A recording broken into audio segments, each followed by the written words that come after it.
저 강의를 맡게 된 장진우라고 합니다. 안녕하세요.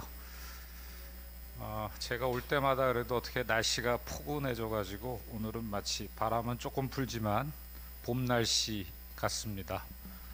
뭐 추운 굉장히 12월 초 뭐 1월 초에 12월 말하고 1월 초에 굉장히 춥더니 앞으로는 뭐 큰 추위가 없다는 걸로 봐서는 뭐 좀 괜찮을 것 같은데 이 좀 문도 좀 열고 그럴 수 있는 시기가 빨리 와서 좀 코로나 이런 것도 좀 잠잠해져야 이런 좀 그 강의 활동이나 이런 모임 같은 것도 조금 편안해질 텐데 아직은 조금 이렇게 서로가 좀 불편한 힘이 있기 때문에 제가 지난번에 마스크를 안 썼는데 저보다도 또 여러분들이 또 염려하실 것 같기도 하고 괜찮으세요?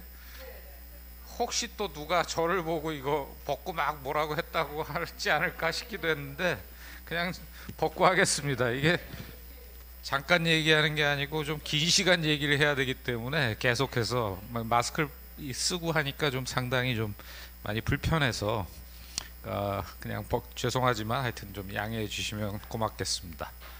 그러면 지난 시간에는 제가 이제 이 책과 투자 주식 시장에 투자하는 방법 전반적인 거, 그다음에 주식 시장의 어떤 움직이는 원리 같은 거에 대해서 좀 1시간 반이란 뭐 시간 동안에 좀 압축해가지고 좀 원리를 좀 설명을 드렸는데 오늘부터 해서는 조금 요 책에 있는 내용들을 좀 상세하게 좀 강의를 하면서 동시에 그 제가 자료에 있다 보여드리겠지만 부록이라 그래서 이 경제 관련된 내용들을 조금 어떻게 하면 좀 쉽게 좀 설명 뭐 용어 설명이라 그럴까 이런 걸 좀 쉽게 이해할 수 있도록 좀 도움 드릴 수 있는 그 강의 코너를 좀 만들어서 그 부분하고 좀 같이 섞어서 좀 이렇게 운영하고자 합니다.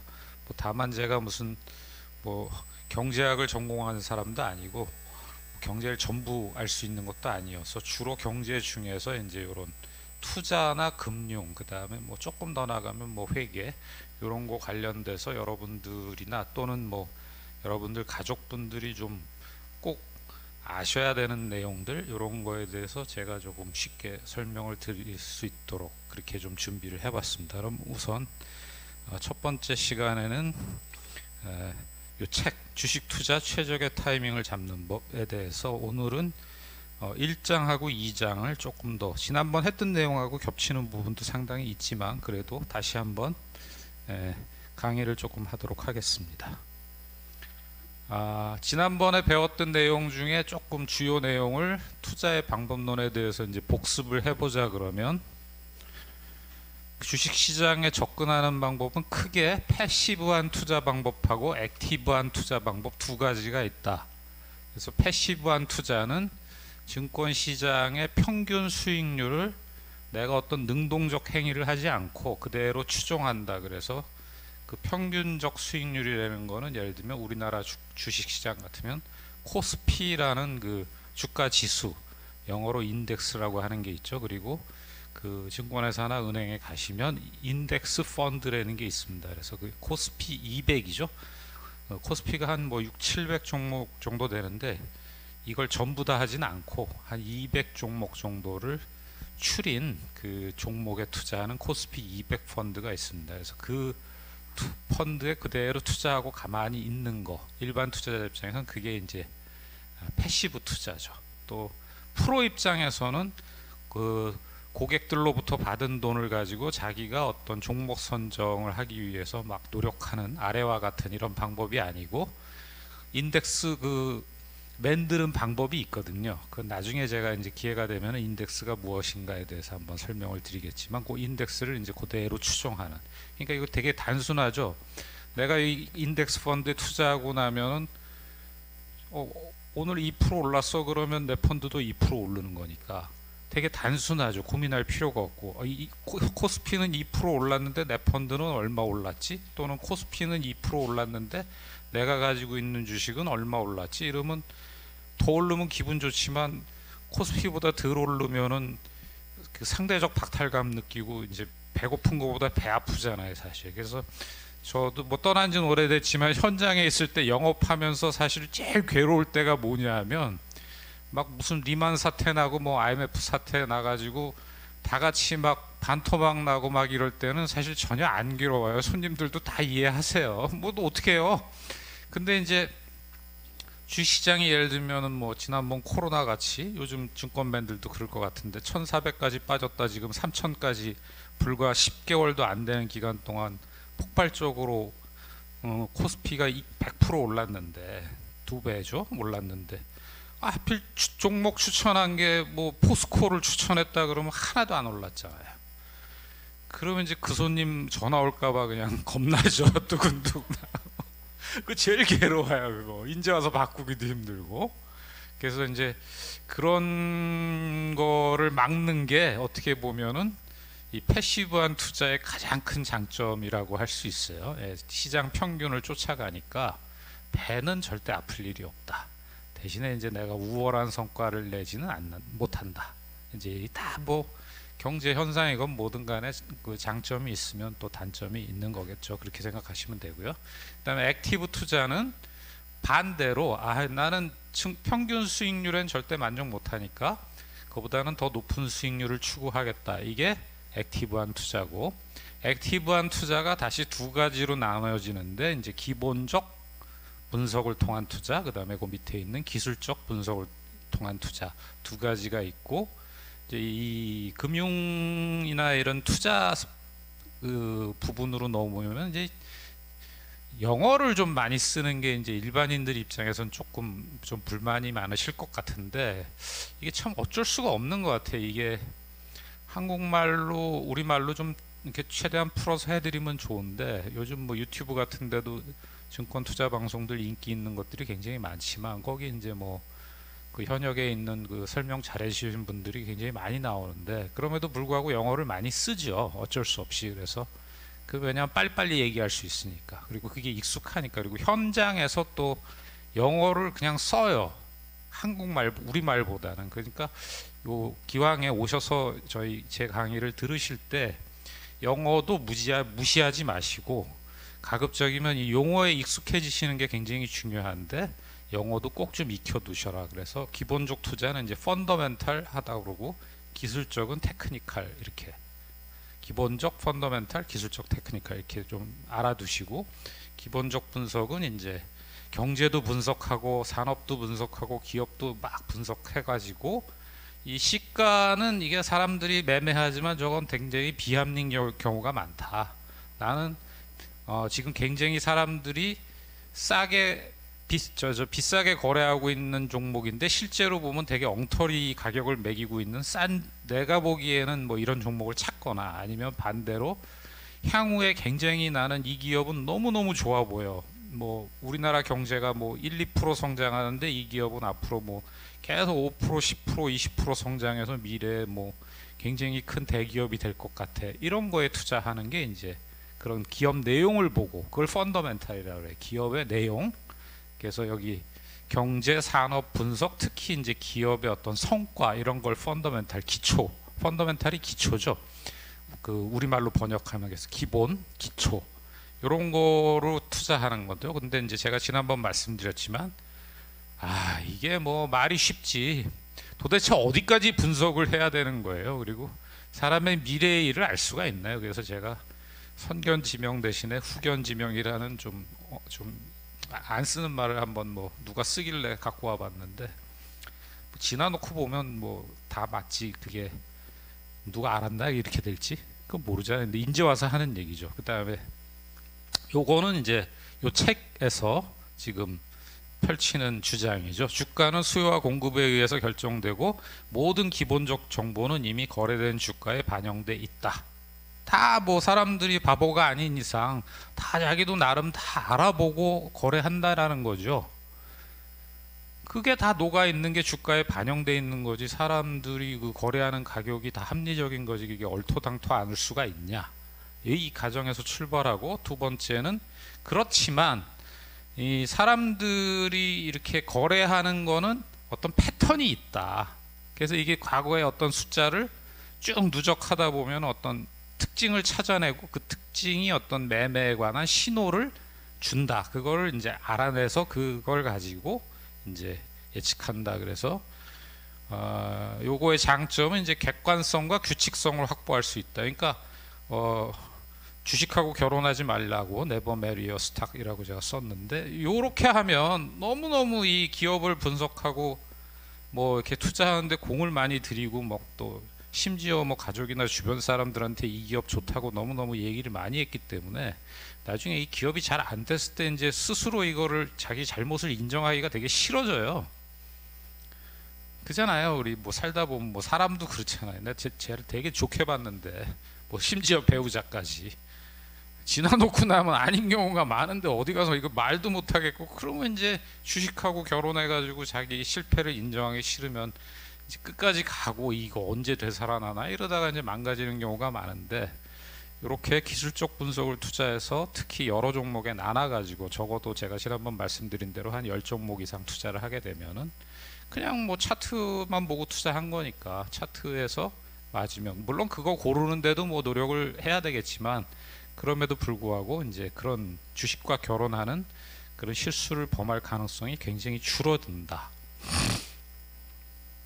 요 관련해서 제가 지금 드리는 말씀이 이제 기술적 분석 관련해서 꼭 맞는 예가 될지는 모르겠는데 이런 일이 있었대요. 실제로 제가 어느 책에서 봤는데, 영국에서 그 한 뭐 1, 200년 전에 마을에서 이제 축제가 벌어졌는데 큰 황소를 한 마리 갖다 놓고 그 황소의 그 몸무게를 마을 사람들이 이제 뭐 1000명, 2000명 모였을 거 아니에요. 예전에 그 농촌에서 그 사람들이 이제 몸무게에 가장 근접한 숫자를 이렇게 맞추는 사람한테 그 소를 이게 상금으로 주는, 상으로 주는 그 행사가 축제 때 벌어졌는데 뭐 1, 2천 명이 뭐 다양한 숫자를 썼겠죠. 그리고 이제 소는 무게 달면 나오는데 누군간 당첨이 됐을 텐데, 결과적으로 그 응모했던 사람의 숫자들을 다 더해가지고 그 응모한 사람 숫자로 몸무게 다 더한, 소 몸무게 더한 무게 나누기 응모한 사람 숫자로 나눴더니 거의 근사하게 소의 몸무게하고 가깝다. 그래서 우리가 보통 집단지성 뭐 이런 말도 쓰잖아요. 그러니까 이제 이 주식도 마찬가지로 여러 사람이 거래한 그 가격이라는 건 그 기업의 주가가 뭐 미래에 어떻게 될지, 과거에 어떻게 해왔는지, 현재 어떻게 하고 있는지에 대한 모든 거를 거의 다 담고 있다. 그렇게 보는 게 맞겠죠. 물론 어떤 사람은 뭐 그 기업에 대해서 공부를 많이 안 하고 거래할 수도 있고, 어떤 사람은 엄청나게 공부를 했을 수도 있는데, 제가 방금 말씀드린 그 소 무게 맞추는 거하고 뭐 그렇게 비슷한 결과가 나오지 않을까 싶어요. 그러니까 어떤 평균 근사치라는 거가 그날 가격이고 그게 뭐 매일매일 또는 매주 누적된 거니까, 그런 면에서는 이 기술적 분석이 오히려 접근하는 면에서는 타당성이 있고, 기본적 분석을 하면 좋은데 아마추어 입장에서는 거의 어렵고, 프로들도 사실상 그 패시브한 그 인덱스 투자에 비해서 좋은 성과를 내는 경우가 잠깐은 있지만 그렇게 많지 않다라는 거를, 펀드 고르기가 오히려, 그 다음에 어느 펀드 매니저가 더 잘할지를 알기도 되게 어려워요. 그런 고민 안 해보셨어요? 펀드 투자 해보시면 도대체 이 펀드 매니저 이제 그 당시에 굉장히 잘한다고 그래서 추천을 했는데, 또 금융계도 저도 있어봤지만 뭐 증권회사나 자산운용사들이 뭐 그 사람이 그렇게 막 20년 이렇게 10년 근무 안 해요. 또 막 여기저기 막 옮겨 다니기도 많이 하고, 뭐 이런 또 단점도 좀 있다. 조금 얘기가 길어졌습니다. 자, 그러면 이제 1장에 들어가서 뭐 책에 있는 내용을 제가 다시 한번 요약해서 말씀드리겠습니다. 그래서 이제 보통 싸게 사서 비싸게 팔아라, 이게 이제 기본적 분석 추종자들의 제1계명이죠.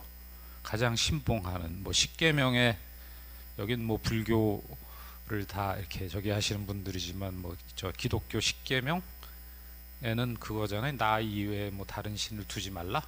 예, 저는 뭐 기독교를 안 믿지만, 예, 그게 제1계명이듯이 이 기본적 분석의 신봉자들은 일개명이 싸게 사서 비싸게 팔아라예요. 그러니까 자기가 이게 거래되는 가격보다 싸게 사고 그 비싸게 팔 자신이 있다 이거죠. 그러니까 자기 자신의 능력을 굉장히 어떻게 보면 고평가하고 있다고 그래야 되나? 굉장히 자부심이 충만한 사람들이죠. 근데 그 밑에 제가 바로 썼지만 여기에 대한 이제 반대 논리가 사실 우리 속담에 제일 좋은 게 싼 게 비지떡이죠. 그렇게 가격이 싼 건 싼 이유가 다 있고 비싼 거는 다 비싼 이유가 있잖아요. 그거를 사람들이 다 매기는 거죠. 뭐 심지어 물건도 이런 주식이나 뭐 집이나 이런 채권이나 이런 투자 수익을 내는 걸 이제 우리가 자본이나 자산이라고 그러죠. 그런 게 아니고 일반 물건을 살 때도 우리가 남들보다 되게 싸게 살 수 있나요?